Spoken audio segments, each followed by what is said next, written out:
el señor Zala y después vendrá el señor Zalewski y el señor Crocetta. Señor Zala.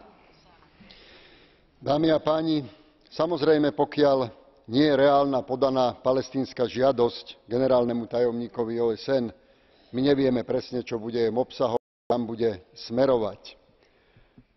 V túto chvíľu je niečo iné podstatné a hovorím to na okraj toho, že my tu už všetci riešime celý mierový proces, ako by mal vyzerať. Ja si myslím, že v túto chvíľu je dôležitý postoj a stratégia Európskej únie.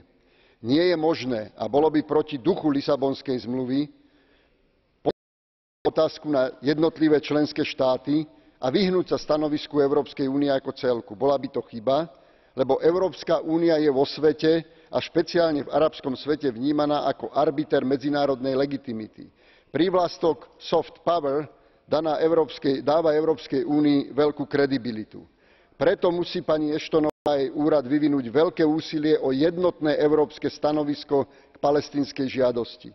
Ak by sa to podarilo, potom môžeme iste formulovať aj vlastné európske návrhy v Bezpečnostnej rade OSN, ale bez jednotného stanoviska znovu zlyháme.